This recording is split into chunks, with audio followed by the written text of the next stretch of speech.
મિત્રો, રોપા વાવાના કુંડામાં મોટી jumbo size આવી છે, જેની અંદર 8 થી 10 તગારા માટી સમાઈ જશે, એટલા મોટા છે આ. જે રોપો વાવો તો એક માળ સુધી ઊંચો જાય એટલું આને પોષણ મળશે. 290 રૂપિયાનું કુંડું આવશે.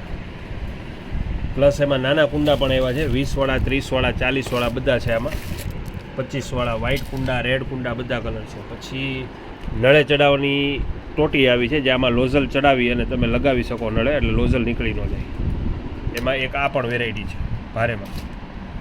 પછી ડબ્બી આવી છે, જે મલ્ટીપર્પઝ બધામાં આનો યુઝ થશે. નાની મોટી બધી સાઈઝ છે, 4 ખાના, 6 ખાના, 8 ખાના બધી છે. પછી લંચ બોક્સ અને કંપાસ બાળકો માટેની, જે લાણીમાં દેવામાં પણ હાલશે અને બાળકોને યુઝ કરવામાં પણ હાલશે. 150 રૂપિયામાં ખાલી લંચ બોક્સ એક આવશે, એક વોટર બેગ આવશે. પગ લૂછણી એક સેલ ડિસ્કાઉન્ટમાં છે, ખાલી 25 રૂપિયામાં. Heavy quality. કપડાં ધોવાના બ્રશમાં અત્યારે બધી વેરાયટી હાજર છે.